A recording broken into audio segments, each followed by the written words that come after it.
Secara tradisional, karir dapatlah diartikan dengan berbagai cara, dan tentunya berhubungan dengan posisi pekerjaan yang dimiliki seseorang. Karir sebagai urutan posisi yang dipegang pada pekerjaan. Misalnya, seorang guru dapat memegang posisi sebagai kepala sekolah atau pengawas di lembaga pendidikan. Sedangkan karir juga telah diuraikan dalam konteks gerakan pada organisasi. Pada waktu keahlian, keterampilan, pengalaman, dan kinerjanya meningkat, maka lambat laun akan melalui posisi penasehat, pembina, dan akhirnya karir diuraikan sebagai karakteristik karyawan. Setiap karir karyawan terdiri dari berbagai pekerjaan, posisi, dan pengalaman yang berbeda-beda. Program yang lama adalah berfokus pada masa depan karyawan dalam perusahaan, organisasi, atau institusi pendidikan saja.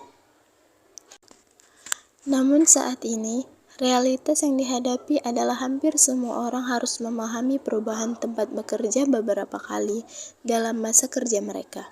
Menyediakan perangkat perencanaan karir yang diperlukan oleh karyawan atau pegawai akan menguntungkan semua permasalahan.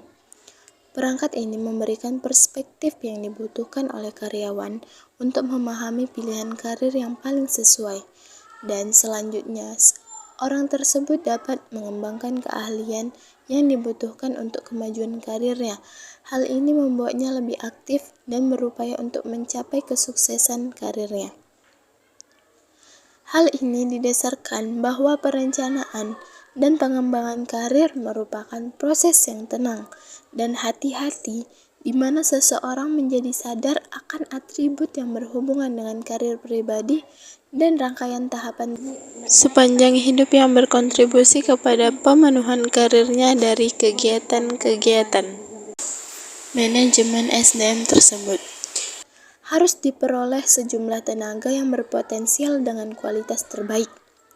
Tenaga kerja seperti itulah yang harus diberi kesempatan untuk mengembangkan karirnya, agar dengan kemampuannya yang terus meningkatkan sesuai dengan tuntutan lingkungan bisnis, tidak saja mampu mempertahankan eksistensi organisasi, tetapi juga mampu mengembangkan dan memajukan. Pun juga bukan sesuatu yang sangat sulit dan rumit. Hal ini karena manusia bukanlah mesin yang memiliki perasaan, kebutuhan, dan individu. Tantangan, peluang, dan frustasi dalam menciptakan dan mengelola organisasi kerap kali bersumber dari masalah-masalah yang ada kaitannya dengan manusia. Namun, kemajuan organisasi juga berasal dari manusia-manusia di dalamnya yang mau bergerak dan bersinergi. Karir adalah seluruh jabatan yang diduduki seseorang alam kehidupan kerjanya atau terdiri dari semua pekerjaan yang ada selama seseorang bekerja. Agar seorang karyawan selalu berkembang dan dapat beradaptasi dengan perubahan pada pekerjaannya, maka diperlukanlah sebuah program pengembangan karir. Pengertian manajemen. Menurut asal katanya, manajemen berasal dari kata Latin yaitu manus, yang artinya to control by hand atau gain result. Kata manajemen mungkin juga berasal dari bahasa Italia managere yang berarti mengendalikan. Kata ini mendapat pengaruh dari bahasa Prancis manage yang berarti kepemilikan kuda, di mana istilah Inggris ini juga berasal dari bahasa Italia. Bahasa Prancis selalu mengadopsi kata ini dari bahasa Inggris menjadi manajemen yang memiliki arti seni melaksanakan dan mengatur. Menurut As-Sauri, pengertian manajemen adalah kegiatan atau usaha yang dilakukan untuk mencapai tujuan dengan menggunakan atau mengkoordinasikan kegiatan-kegiatan orang lain. Hal ini senada dengan apa yang dinyatakan Malayu SP. Ada beberapa definisi lain tentang pengembangan sumber daya manusia agar lebih efektif dan efisien. Penulis akan memetakan beberapa definisi tersebut dalam sebuah matrik agar bisa ditarik kesimpulan yang lebih komprehensif.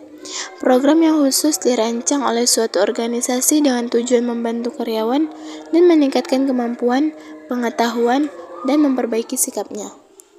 Dalam pendidikan Islam, bahwa pendidikan sebagai suatu proses kegiatan pemberdayaan manusia menjadi SDM yang berkualitas, harus dilandasi oleh sifat dan sikap yang arif serta bijaksana.